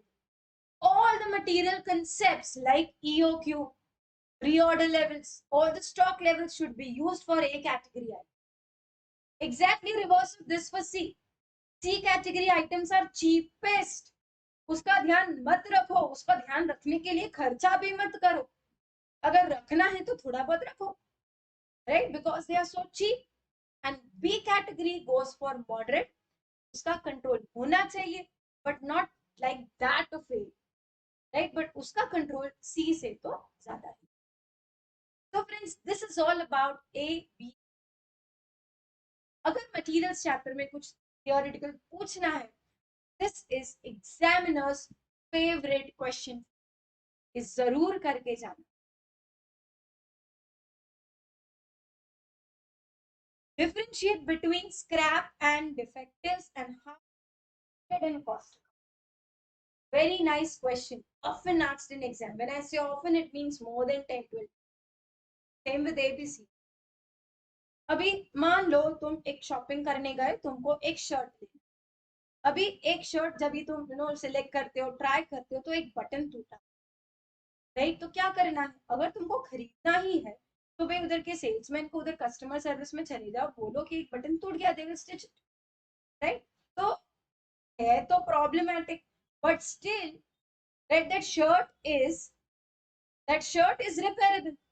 हम उसको रिवर्क करके क्वालिटी वाला शर्ट बना सकते हैं, राइट? तो अगर कुछ प्रोडक्ट में ऐसी बात है, कुछ कमी है, राइट, तो तुम उसको रेक्टिफाई कर सकते हो, तो उस यूनिट्स को बोलते हैं डिफेक्ट, राइट? बट अगर शर्ट का कपड़ा बीच में से फट गया, क्या तुम उसको स्टिच करके भी पहनना पसंद? No ways. तो उसका बस स्क्रैप कर दो, चिंदी में बेच दो। So this is difference between defectives and scrap. Defective units are such units which can be rectified, which can be repaired. But scrap units की कहानी खत्म हो जाती है, भाई तो स्क्रैप कर दो, खत्म। अब डिफेक्टिव्स, यार प्रोडक्ट में डिफेक्टिव आता कैसे? यार वो बटन क्यों नहीं था उधर, या फिर था तो टूटेगा क्यों था? Why it was damaged? The reasons are number one, substandard quality of material। यार जो बटन यूज किया था ना, उसकी अच्छी क्वालिटी नहीं थी, इसलिए टूट गया हो। या फिर सबस्टैंडर्ड क्वालिटी ऑफ मटेरियल ना हो, तो there can be inefficient labour, यानी जो वर्कर ने स्टिच किया था बटन, यार उसने ढंग से स्टिच नहीं किया, उसने लूज कर दिया, इसलिए बटन निकल गया, right? And at the last, वो भी रीजन हो, बटन अच्छा नहीं था या वर्कर ने अच्छे से नहीं किया, there should have been proper inspection, right? तो poor inspection also leads to defect. So far, you know what is defectiveness and how does it come? Three reasons: substandard quality of material, inefficiency of the labor, and last is poor inspection. अब चलो, अगर shirt defective बन गया है तो हम क्या कर सकते? तो we can repair it, we can rectify it and bring it up to standard quality and sell it at standard selling price. But अगर वो मैचिंग बटन नहीं मिल रहा है, तो फिर कस्टमर को बोलो कि तुम बिना एक बटन के थोड़े कम प्राइस में खरीद लो। So if you can't rectify the defect, you can sell it as inferior product. Remember friends, inferior products are way better than the scrap unit. Okay? तो अगर तुम एज एन inferior product बेच देते हो तो कहानी खत्म। बट अगर तुमको रिपेयर करवाना है तो उसका प्रोसीजर, जो भी यूनिट्स है, सपोज मैंने ना एक टॉय ट्रेन खरीदा मेरी बच्ची की, बट जब भी मैं ट्राई कर रही थी शॉप में ही, तो पता चला रिमोट में लाइट तो ग्लो हो रही है, but somehow there was connectivity issue, तो वो ट्रेन ना आगे नहीं चल रहा। तो मैंने वो शॉप ओनर को बोला, देखो भाई, इधर लाइट ग्लो हो रही है, राइट बटन दबाती हूँ, राइट, तो ट्रेन राइट में नहीं जा रही है, क्या इशू है? तो शॉप वाला ने बोला, जरूर कुछ इफेक्ट लग रहा है, मैं देख कर बता। तो अब वो शॉप वाले ने क्या किया, चेक किया, बट वो रिपेयर वाला तो नहीं है, उसको ढंग से ऑपरेट करने नहीं आया, तो then he will give it to the workshop for repair. तो रिपेयर वाले ने एग्जैक्टली देखा प्रॉब्लम क्या, रिमोट तो ढंग से चल रहा था, but there was some connectivity error. तो उन्होंने क्या किया, पूरे प्रोडक्ट को, पूरे टॉय ट्रेन को डिसमेंटल कर, गुड पार्ट्स को स्टॉक में डाल, और जो डिफेक्टिव पार्ट था, may be the motor, the engine that was there in the train, वो खराब था, वो नहीं चल रहा था, तो फिर उसको रिपेयर शॉप में। So the point is, the part that is defective should be sent for repairing. Okay? And once it is done, you can bring it back to the good stock. And it can be used for manufacturing any other unit of train. This is the procedure of rectifying the defect. Right? अभी होता क्या है ना, सबको पता है कि ये डिफेक्ट है, लूज अगर बटन डाला तो कुछ प्रॉब्लम नहीं होता है, यार कस्टमर फिर से आएगा, अपन रिपेयर करके देंगे, चलो अभी फटाफट काम खत्म करते। अगर वर्कर्स ऐसे ही डिफेक्टिवनेस प्रोड्यूस करते रहे तो उनको ये पता है कि बैकएंड में रिपेयरिंग हो जाता है, बट ये तो हुआ एडिशनल कॉस्ट ना। रिपेयर हो सकता है, ये अच्छी बात है, but do you know that rectification of defect causes additional cost of material, causes additional cost of labor। तो हो सके उतना कम ही करो defect, So how to have control over defectiveness? So you must instruct your workers that defectiveness should be minimized, right? It should not go beyond 1%, 2%, whatever is your standard, right? Give them the target, usse kam hi hona chahiye. So this is all about scrap and defect. I hope you have understood this. Same applies for spoilage and defectiveness. Please read this. Here you can see defectiveness that are considered inherent in process and are identified as normal. They're identified as normal. They can be charged to good products. As we know, normal loss can be charged to good units. We can take it as general overheads. They can be charged to department. They can be charged to the job. So basically, अगर वो normal है, तो you can charge it to the customer. If it is abnormal, you have to charge it to costing. That's it. Then, question 4. State whether the following treatments are true. Give reasons. Safety stock in demand, not at all. Remember, safety stock is a stock kept for emergency usage, right? It depends upon the level of demand and not fluctuation in demand, right? Then, in ABC analysis, high cost items fall in A category, least cost items fall in C category. So generally, students think, remember, the value that we take is not the cost, it's the usage value. जो running item है बहुत ज्यादा, right, जिसका value बहुत ज्यादा use हो रहा है, that will go in A category. It's not just cost per unit. ऐसा नहीं होता. Then, to protect against stock out, large batch sizes must. Yes, this is true. अगर तुमको ऐसा है कि भाई मेरा स्टॉक कभी कम ही नहीं होना चाहिए, तो in that case definitely you should have large batch size. ज्यादा यूनिट्स प्रोड्यूस कर दो, कभी स्टॉक आउट होगा नहीं. Then EOQ is based on balancing inventory carrying cost and shortage cost. No, it is based on inventory carrying cost and ordering cost. I hope you know this. Then lead time is time interval elapsing between placement of replenish order and the receipt of last installment. Last नहीं, first install में आना. जो पहले order किया था वो मिल गया, वो देखना चाहिए, right?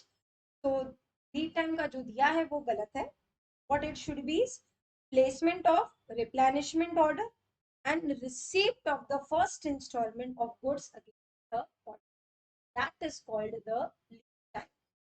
Okay, please read this, friends. The fifth question. Steelheart Private Limited manufactures TMT bar MSC. After production of TMT, sorting is carried out to find out any defects or units that do not match with the standard specification. The products which do not match with the product specification are treated as scrap treat कर देते हैं. You are required to state the treatment which do not match. Basically वो लोग ने scrap का treatment. तो कैसे करेंगे? Now this is somewhat like byproduct. का वैल्यू ज्यादा नहीं है तो क्या करते हैं? So when the scrap is of negligible value और वो लगता है genuine and normal है, तो you can be charged with the good units, right? या तो तुम उसको cost में से reduce कर दो, या फिर तुम as an income treat. Then when it is not identifiable to a particular process or a job, then the sales value of the scrap, net of selling admin, is deducted from overheads. Okay, to reduce the overheads rate. यानी अगर कोई specific job को नहीं charge कर सकते तो general overheads में ले लो तो भी चलेगा. Okay, and when the scrap is identifiable with a particular job and its value is significant, then the scrap amount should be charged with full cost. The credit is given to the job or process concerned. The profit or loss in the scrap account on realization will be transferred to तो proper तुम treat करो, जो भी profit और loss है वो costing में डाल दो. तो friends, this is all about the important theory questions of the chapter material. We proceed further with chapter 12, employee costing, nothing but labor. Discuss the accounting idle time and overtime wages. यार ये दो बड़ी बातें वो लोग ने एक ही question में पूछी. सबसे पहले समझते हैं idle time. Friends, idle time क्या होता है? Time spend by the worker in the factory but without any. Worker आता है 9 आवर्स फैक्ट्री में एक शिफ्ट, बट वो 9 के 9 घंटे काम नहीं करता, तो वो कितने घंटे काम करता है? तो 7 आवर्स काम करता है, तो बचे डिफरेंस 2 घंटे, वो है आइडल। अब पता करो कि वो काम क्यों नहीं, यार 1 घंटा तो लंच था इसलिए काम नहीं किया, तो वो है normal idle time, genuine idle time. यार 1 घंटा तो 9 घंटे में वेस्ट होना ही। तो the time that is not worked because of normal reasons like lunch break, rest time, right, tea break और पर्सनल नीड्स, ठीक है, तो वो होता है नॉर्मल आइडल, राइट। वो हम कस्टमर्स को चार्ज कर सकते हैं जैसे normal loss. Then comes normal idle time. Normal idle time मतलब क्या है, मशीन बिगड़ गई, तो वो अगर क्या करे, 1 घंटा मशीन बिगड़ा था तो काम नहीं कर पाया, या फिर लाइट चली गई इसलिए वो अगर काम नहीं कर। These are normal reason. Normal idle time ना नॉर्मल लॉस की तरह एक्सपेक्टेड होता है कि हमको पता है कि 1 घंटा तो टाइम वेस्ट हो, but machine break down, power failure, light चली जाएगी, ऐसे थोड़ी को एक्सपेक्ट कर देते, प्लान ही नहीं हो सकता, राइट। तो होता है abnormal idle. Then talking about over time, friends ये जो ओवर टाइम होता है ना, एक उसको कैसे ट्रीट करते हैं समझिए। मैंने आइडल टाइम का बता दिया, normal idle time you can charge to good output, abnormal idle time जो भी वेजेस है वर्कर को पगार तो देना, it can not be charge to out. Talking about over time wages, over time मतलब पहले समझ लेते हैं। वर्कर का शिफ्ट है 9 घंटे का, 9 घंटे के बाद भी वो काम कर रहा है, तो वो हमको वेजेस देना पड़ेगा। तो नॉर्मल वेजेस है 10 रुपीज, तो 50% प्रीमियम देते हैं तो 5। तो friends 10 is normal wage rate and 5 rupees is the premium amount that I am paying to the worker, ठीक है।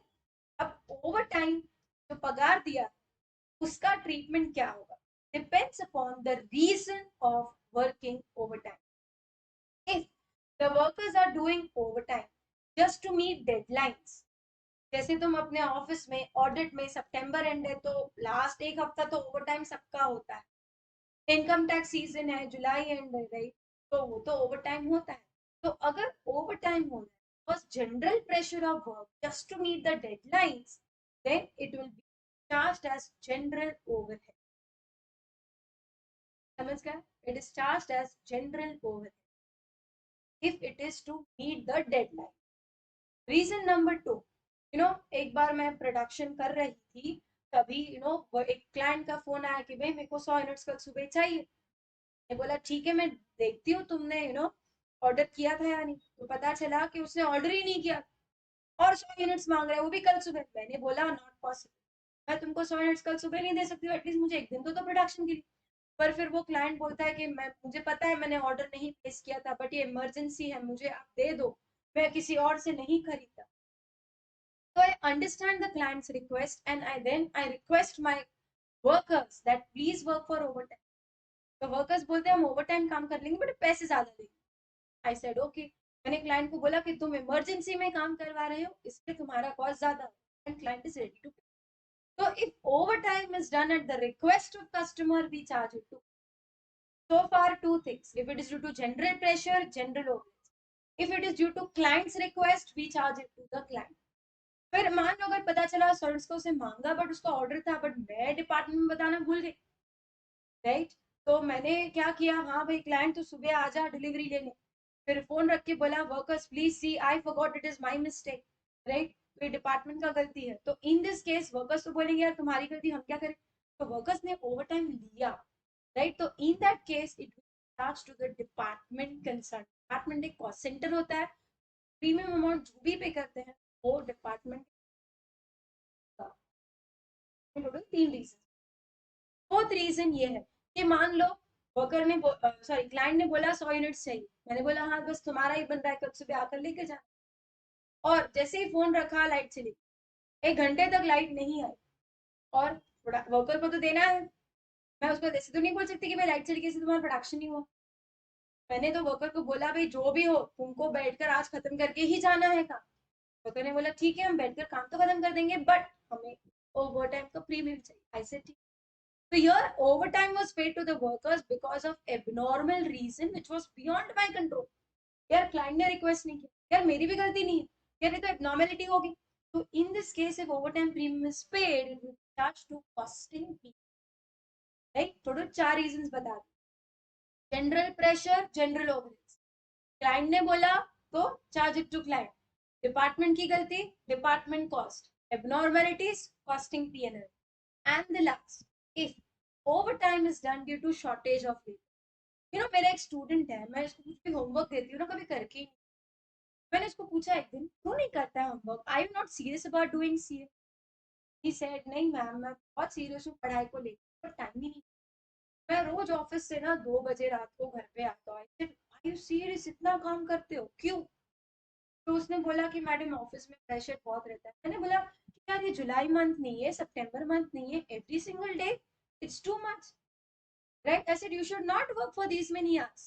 But then the student said that it is an understanding between the principal and me that I will regularly work for overtime and he pays me 3 times the stipend and it is my need. मेरे को पैसे की जरूरत है इसलिए मैं करता. So here overtime premium he is paid 3 times, the reason being shortage of labor. 3 article का काम वो एक से करवा रहा है. राइट, तो if overtime is paid because of shortage of labour, बेटा इस केस में ना ओवरटाइम जैसे सीन ही नहीं. प्रिंसिपल चाहता तो वो 3 आर्टिकल रखता था. राइट, बट उसको पता है कि ये बंदे को जरूरत है तो मैं क्यों दूसरे रखूं. तो पैसे भी मिलेंगे, मेरा काम भी हो जाएगा. राइट, तो why to just have surplus of labour. Right, तो यार 3 आर्टिकल का इसको पगार दिया है ना, तो ओवरटाइम थोड़ी है. लॉजिकली ओवरटाइम है ही नहीं. तो this will be treated as normal wage. तो फ्रेंड्स ओवरटाइम में total 5 case. Right, idle time बता दिया, normal idle time full output में चार्ज कर दो, abnormal idle time is first. Overtime का 5 केसेस बता. ठीक है, this is one of the very very important question. What is idle time and street overtime and. ठीक है friends, then distinguish between job evaluation and merit rate. यार ये दो ऐसे टर्म्स है ना कि कोई एग्जामिनर पूछ ले तो स्टूडेंट को पता भी नहीं चलेगा कि कौन. राइट, तो चलो समझते हैं जॉब इवैल्यूएशन एंड मेरिट. बेटा जब आप सीए बन जाओ तो नॉर्मली फर्म में ये हिरार्की होती है कि सबसे पहले तुम असिस्टेंट मैनेजर बनोगे, then you will be promoted to manager, then you will become senior manager, then you will become assistant director, then you will become director, then you will become assistant partner. ठीक है, then you will become partner and so. ठीक है, अभी तुम start करोगे am. तो जब job AM is compared with job M, assistant manager's job is compared to job manager. This is called job evaluation. हम एक एक लेवल को दूसरे लेवल से कंपेयर कर रहे हैं. अब ऐसा कंपैरिजन की जरूरत ही क्या है? This comparison is for wages administration, is for salary administration. कि भाई अगर असिस्टेंट मैनेजर की सैलरी 5 से 9 लाख है तो मैनेजर की सैलरी 9 लाख तो मिनिमम होनी चाहिए. लेट्स से 10 लाख तो मिनिमम होनी चाहिए. Any day manager should not be paid less than AM. तो ये कंपैरिजन होता है सैलरी एडमिनिस्ट्रेशन, इसे कहते हैं job evaluation. Then what is merit rating? Now let's say the salary of assistant manager ranges from 5 to 9 lakh. Now there are total 5 assistant managers working in the company. Do you think every assistant manager will be paid same? No. Then the assistant manager who has just joined will be paid 5 lakhs. And the assistant manager who has already worked for 5-6 years and is likely to be promoted to manager will be paid 9 lakhs. So then within one post of assistant manager, you see the merits, right? That is merit rating for deciding the individual salary. This is the meaning of job evaluation and merit rating. What do you understand? Overtime premium and what is the effect of overtime premium on productivity? ये सब हमने ऊपर ही discuss कर लिया है 5 point. Right? Please read this on your own once. Then discuss the treatment of idle capacity cost. यार ये भी जनरल बातें तो हमने कर ही ली है. देख लो, if I'll highlight this, if it is due to unavoidable reasons such as repairs, maintenance, batch changeover, supplementary rate, जैसे अगर नॉर्मल रीजन से आइडल टाइम हो रहा है तो we can charge it to the customer, additional rate हम customer supplementary rate charge कर सकते हैं. But if it is due to avoidable reason, quality planning, transfer costing, and last if it is then it should be charged to cost of production by inflating the overheads rate. अब ये season के लिए ऐसा है तो उसके overheads में डाल, ये सीजनल के लिए normal, right, we charge it to general overheads. And the next chapter, marginal costing, practical chapter है फ्रेंड्स, इसका थियोरी कम ही एक्सपेक्ट करना, बट जो भी है हमको पढ़ना तो पड़ेगा. Elaborate the practical applications of marginal, यानी कहाँ पर हम मार्जिनल कॉस्ट यूज कर प्रैक्टिकल लाइफ. तो प्राइसिंग पॉलिसी, यानी हमें डिसाइड करना है कि प्राइस क्या होना चाहिए, तो मार्जिनल कॉस्टिंग यूज होगा. डिसीजन के लिए मार्जिनल कॉस्टिंग यूज होगा. Ascertaining the realistic profit, book profit और रियल प्रॉफिट अलग होता है, राइट. तो रियलिस्टिक प्रॉफिट ढूंढने के लिए मार्जिनल कॉस्टिंग यूज होता है. और प्रोडक्शन लेवल डिटरमाइन कर मार्जिनल है, right. So these are the practical applications of marginal costing. Next is write short note on angle of incidence. यार ये कई बार पूछते हैं. The intersection of sales line and total cost line at BP. This is called angle of incidence. जब तुम BP graphically ढूंढोगे, right, तो कैसे होगा. तो फ्रेंड्स, कॉस्ट सेल्स, ठीक है, सेल्स लाइन हमेशा कॉस्ट लाइन ऊपर ही जाएगा. यहाँ पर this is will be the total cost and total sales are equal, and the angle here is nothing but angle. Okay, so the marginal profit earned by the company, cost के नीचे. Okay, discuss basic of cost volume profit analysis. या जो भी formulas हमने use, right, CVP analysis, तो उसके पीछे के अजम्पशंस क्या है. Number one, change in level of cost only because of change in number of production, यानी नंबर ऑफ यूनिट्स के वजह से ही चेंज है. Meaning selling price per unit remains constant, variable cost per unit remains constant, fixed cost total remains constant. Per unit figures same रहेंगे, units बढ़ते जाएगा, कम होते जाएगा, कुछ भी. Total cost can be variable and fixed. Graphically, the behavior of total revenue, total costs are linear in relation to output. ये देखो, एक बढ़ता हुआ ग्राफ दिखे टोटल सेल्स और टोटल कॉस्ट का. Selling price, variable cost per unit, and total fixed costs are constant. Last, all revenues and costs are added, subtracted and compared without taking into account the time value. ठीक है, कई बार ऐसे होता है ना, 2002 में ये है, 2003 का यार इन्फ्लेशन एप्लीकेबल होता है, बट मार्जिनल कॉस्टिंग हम वो कंसिडर नहीं करते. So friends, these are the basic assumptions when you use the formulas of CVP analysis. ठीक है, differentiate between marginal cost and absorption. Marginal costing considers only variable cost to the product. Absorption costing considers both, right? Marginal, variable, as well as fixed factory overheads. You can see this. Only variable costs are considered in inventory valuation. Both fixed and variable costs are considered in inventory valuation. Friends, जिसको ये अच्छे से नहीं पता है उसके लिए एक छोटा सा एक्सप्लेनेशन दे देती हूँ. हमने कॉस्ट शीट में देखा, there is cost, direct material, direct labor, expenses, then you have factory overheads, admin overheads, right? So we take fixed factory overheads, variable factory overheads, fixed admin overheads, general ले रही हूँ उधर, variable admin overheads, then fixed selling and distribution, variable selling and distribution. अब ये total ये सारे खर्चे होते हैं cost sheet. There is something called period and there is something called product. ये प्रोडक्ट कॉस्ट, पीरियड कॉस्ट क्या होता है? प्रोडक्ट कॉस्ट और दोस कॉस्ट इन्वेंटरी, यानी जिसको हम इन्वेंटरी कॉस्ट में ले सकते हैं. Period cost cannot be inventory, हम इन्वेंटरी वैल्यूएशन नहीं ले सकते. बोलोगे यार क्या क्या पढ़ा रहे हो, समझ. ओके, प्रोडक्ट कॉस्ट समझ गया, पीरियड कॉस्ट समझ गया, ठीक है. अब ये कॉस्ट को देख, और मार्जिनल कौन से कॉस्ट को लेगा inventory valuation? Material, direct labour लेगा, डायरेक्ट एक्सपेंस लेगा, वेरिएबल फैक्ट्री होगा.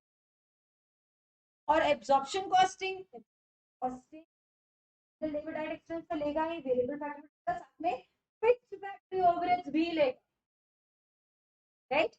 तो मार्जिनल, मार्जिनल कॉस्टिंग के लिए प्रोडक्ट कॉस्ट है direct material, direct labour, direct expense and variable factory overheads. Absorption costing के लिए प्रोडक्ट कॉस्ट क्या है? Direct material, direct labour, direct expense, variable factory overheads and also fixed factory overheads, right. 5 चीजें मिलाकर product cost बनता है absorption. तो फर्क किस चीज का है? फर्क है सिर्फ ये fixed factory overheads marginal costing नहीं लेता है stock valuation, but absorption costing लेता है. So this is the real difference between marginal and absorption, right? तो ये 4 प्रोडक्ट कॉस्ट है मार्जिनल कॉस्टिंग के लिए, बाकी के सारे पीरियड कॉस्ट. एब्जॉर्प्शन कॉस्टिंग के लिए 5 प्रोडक्ट कॉस्ट है, फिक्स फैक्ट्री कॉस्ट ओवरहेड्स बराबर, बाकी के सारे product cost period. The real difference marginal and. अगर तुमने प्रॉफिट डिफरेंस का पार्ट सीखा है, ठीक है, जब तुम रिकंसिलिएशन स्टेटमेंट बनाओगे ना, you reconcile the profit as per marginal costing, कभी तुमको बस यही एक डिफरेंस देखने को मिले कि भाई जब हम स्टॉक वैल्यू करते हैं तो एक में फिक्स फैक्ट्री ओवरहेड्स को लेते हैं, दूसरे में नहीं. That's it about difference marginal and absorption. The next is standard cost. इस चैप्टर में से भी तुम थ्योरी क्वेश्चंस कम ही एक्सपेक्ट करना. Describe the way involved in standard costing. Standard costing में सबसे पहले हम स्टैंडर्ड सेट करेंगे, फिर एक्चुअल देंगे, फिर कंपेयर करेंगे दोनों को, फिर वेरिएंस को कैलकुलेशन ऑफ वेरिएंस पर कहानी खत्म. हमको इन्वेस्टिगेट करना है, राइट, और फिर वो वेरिएंसेस का रीजन ढूंढ के वो वेरिएंस को कम करना है position. So that is all about the procedure of standard costing.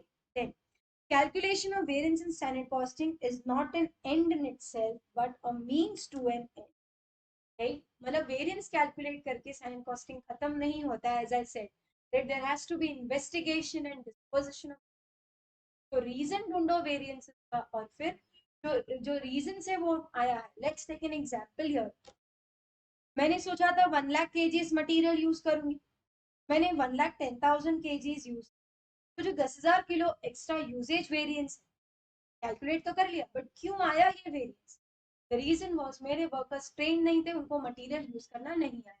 तो द कंक्लूजन विल बी मुझे वेरिएंस को खत्म करना है तो आई विल ट्रेन बाय. या फिर पता चला यार मशीन फंक्शन नहीं कर रहा था, इसलिए मटेरियल डाला वेस्ट हो, तो ओके, रिपेयर द मशीन. तो whatever may B the reason for variance, investigate it properly so that there is no further variance because of the same reason. Okay. Last chapter, budget and budget. इसमें से तुम theory question कभी कभार expect कर सकते हो. List the 8 functional budget. हमने जो फंक्शनल बजट सीखे हैं वो है sales budget followed by production budget, consumption budget, material purchase budget and wages budget. ये 5 तो सीखे because these 5 are generally applicable to any manufacturing. हर मैन्युफैक्चरिंग कंसर्न में सेल तो होगा ही, मटेरियल परचेज प्रोडक्शन तो होगा ही, राइट, वर्कर्स तो होंगे.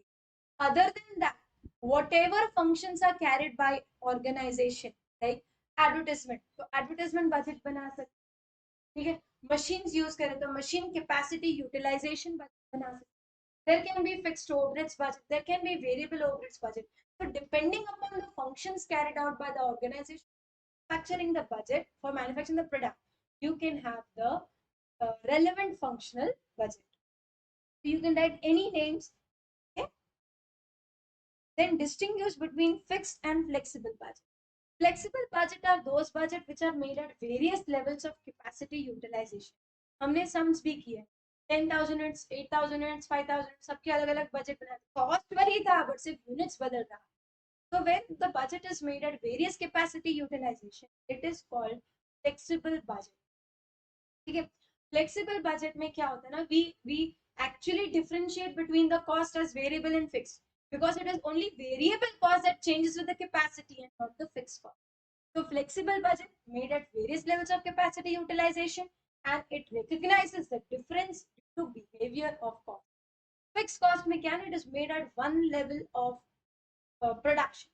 अगर मुझे ऑर्डर मिला है 5,000 मैं 5,000 यूनिट्स का ही बजट बनाऊं that is called fix budget इस बिहेवियरल क्लासिफिकेशन यानी मैं क्या करूंगी 5,000 यूनिट्स का ऑर्डर मिला तो ये 5,000 के लिए कौन सा खर्चा होगा it may be variable it may be fix it can be anything तो जब वेरियस कैपेसिटी लेवल के बनाना फ्लेक्सिबल बजट है और जो फिक्स के लिए बनाना है एक budget that is called fix let's read it fixed budget it does not change with actual volume of activity thus it is rigid flexible it can be recasted at any level of activity it is not rigid at all it operates at one level it operates at various levels right if the budget and actual activity differ significantly then cost ascertainment price fixation do not give correct figure here it facilitates cost ascertainment and price fixation different of activity एक ही level का देता है ये अलग अलग level का देता है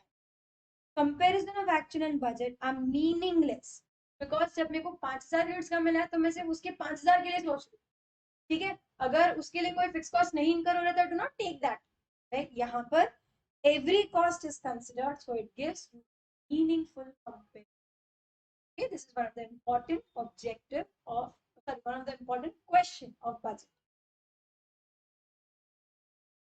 Next is describe the steps in budgetary control technique. Budgetary control क्या है सबसे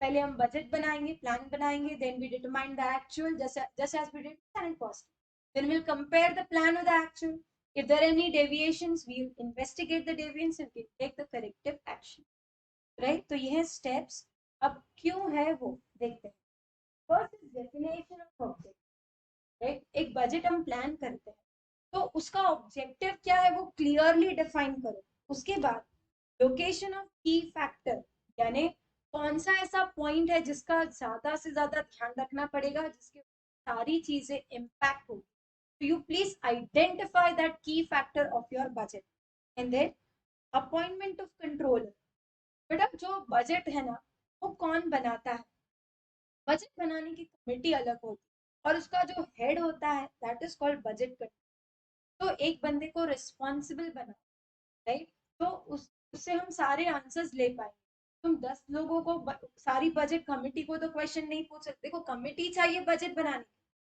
राइट अभी एक बंदा सारा डेटा गैदर नहीं कर सकता एक बंदे को सारी इंफॉर्मेशन नहीं होगी तो different people make a group that is budget committee which is headed by the budget control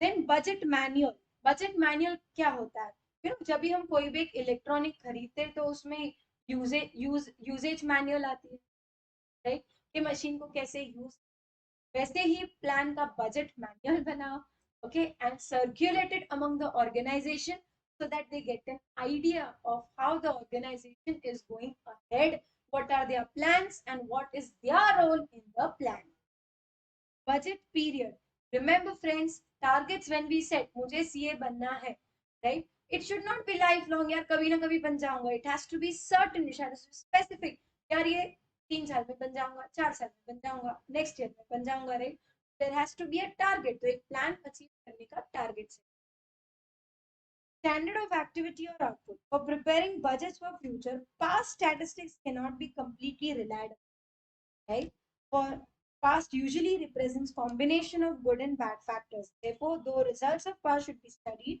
but this should be applied only when there is likelihood of similar conditions repeating in okay तो पिछला साल था, अगर तुमको लगता है same होने वाला है तो लो। अगर पता चला कि यार लास्ट ईयर तो कोविड था, अभी का प्रोडक्शन उतना हो ही नहीं सकता, ज्यादा ही होगा डेफिनेटली, क्योंकि अभी तो नॉन कोविड है। तो remember, when you take the data from the past, check it out, उस पर रिलाई करना चाहिए कि सेम सिचुएशन होने वाला है कि नहीं। Okay, please check it out. Limitation of budgetary control system, यार इसके भी डेफिनेटली कुछ कमिंग्स है। क्या है? बेस्ड ऑन एस्टिमेट्स, यार प्लान तो आखिर प्लान ही होता है ना, जरूरी नहीं कि सब कुछ जो हमने प्लान किया था वही अचीव। यार हर कोई प्लान करता है कि मैं सीए फर्स्ट अटेम्प्ट में ही बनूंगा, बट कभी कभार अटेम्प्ट लग जाते हैं। और इनफैक्ट कभी तो ऐसे होता है कि यार ये सब्जेक्ट में मेरा फेल हो जाना, ये तो कभी नहीं सोचा था, बट सी, हाँ तो वो plan he, right. Time factor, budget cannot be exceeded automatically. Some preliminary steps are required to accomplish before budgets are implemented. It requires proper attention and time. अपने प्लान बनाने के लिए टाइम चाहिए। पता चला कि यार पहले के 2 महीने हम प्लान ही बनाते रह गए, तो परफॉर्मेंस में इश्यू आ सकता है। कोऑपरेशन रिक्वायर, जैसे मैंने बताया कि बजट कमिटी, क्योंकि एक बंदा सारा बजट नहीं बना सकता। For example, there is a budget control, let's say ही इज अ सीए, तो सीए को पता है बजट कैसे बनाना, राइट, बट इंफॉर्मेशन कौन लाएगा? तो वो थोड़ी डिपार्टमेंट डिपार्टमेंट घूमेगा, तो वो एक बजट कमेटी बनाए, प्रोडक्शन मैनेजर को रखेगा, सेल्स मैनेजर को रखेगा, परचेज मैनेजर को रखेगा, तो सबसे इंफॉर्मेशन ले पाएगा और इजीली बजट बना, राइट। तो controller has to receive the cooperation from other department, right. बिना कोऑपरेशन के बजट तो बनेगा ही। Expensive, obviously budgetary control system setup करना एक्सपेंसिव होगा, राइट। कैसे प्लान, देखो अगर प्लान नहीं किया तो बिजनेस सक्सेसफुल होने ही नहीं वाला है तुम्हारा, या फिर there will be many ifs and buts for success, it will take so much time for success. तो ये सारी चीजों के लिए टाइम इन्वेस्टमेंट चाहिए, कैपिटल इन्वेस्टमेंट चाहिए, तो it is a expensive thing, and it is not a substitute for management. यार मैं मैनेज कर रहा हूँ ना, मैं प्लान कर रहा हूँ ना, it requires serious attitude and proper attention. ये कोई मैनेजमेंट टेक्निक नहीं है, देखना, it is a rigid document. यार एक बार प्लान बना दिया, पीपल हैव टू स्टिक, तो ऐसा होता है बस, have to stick to it. अगर कुछ ऊपर गया तो एडवर्स वेरिएंस, कुछ नीचे गया तो अगर प्रॉफिट नीचे गया तो एडवर्स, सेल्स ऊपर गया तो पॉजिटिव। तो बेसिकली बजट एक रिजिड डॉक्यूमेंट होता है, उसको चेंज करना लोग प्रिफर नहीं करते। Budget is called a rigid document, but obviously you should always keep revising your targets depending upon the situation. The next is define based budgeting and mention its various, based budgeting क्या, जैसे हमने अभी discuss किया कि past का data लेना चाहिए कि नहीं, तो हमने देखा ले सकते हैं अगर सेम सिचुएशंस प्रिवेल करते हैं, तो उस टाइप ऑफ बजट को बोलते हैं इंक्रीमेंटल बजट। बट अगर पास्ट डेटा वैलिड ही ना हो, या फिर पास्ट डेटा मुझे कभी यूज करना नहीं क्योंकि पास्ट के डेटा में इतनी मिस्टेक्स थी, नहीं, so we plan like if we are starting the new business today, that is called zero based budget. For you the base is zero, starting from, it is a very time consuming budget, it is very expensive as compared to incremental budget, okay। यहाँ से read करते हैं, identification and description of decision packages, मतलब exactly किसके लिए budget करना है। Evaluation of decision, जो डिसीजन लिया वो सही होगा या नहीं, मतलब बैठ के अभी सोच लो, ऐसा किया तो ऐसा होगा, ऐसा किया तो ऐसा। रैंकिंग ऑफ डिसीजन पैकेजेस, अभी तुमने एक डिसीजन लिया, उसके 3 इम्पैक्ट आए, तो कौन सा बेटर इम्पैक्ट होगा? तुमको लगता है सेकंड बेटर होगा, तो ठीक है, we will do like this. This is how zero based budget. I repeat the procedure. First you plan what you have to do, then वो कैसे क्या होगा, तो उसका 3 इम्पैक्ट देखो, इम्पैक्ट में से बेस्ट इम्पैक्ट क्या लगता है तुमको कि ऐसे ही होगा मोस्ट ऑफ द टाइम, फिर वहां पर रिसोर्स, allocate कर दो. This is zero pay, starting crash, and these are the stages. Next is, what are the important points in an organization should consider if it wants to adopt a performance budget, right? For an organization to adopt performance budgeting, it is thus imperative that objective of the enterprise should be spelled out in concrete terms. मतलब, if you are expecting something from a person or from a team, तो पहले को evaluate करने से पहले उसको objective तो बताओ कि तुम ऐसा करो. I will check on this, right? So the objective of the enterprise are spelled out in concrete terms.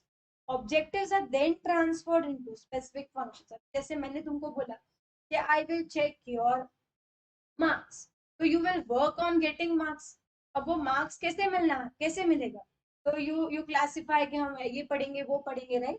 So the target, the objectives are then broken into specific functions, programs, activities, tasks for different level of management within the realities of fiscal constraints. Realistic fiscal constraints मतलब क्या, तुमको operate करना है but you have so many constraints. जैसे articleship है, ठीक है, college है, तो ये इतने मार्क्स लाना है, इतना होमवर्क कंप्लीट करना है, इतना स्टडीज करना है, these are the constraints, right? But तुमको वर्क करना है, तुमको अपना जो परफॉर्मेंस का टारगेट मैंने दिया है वो अचीव करना है.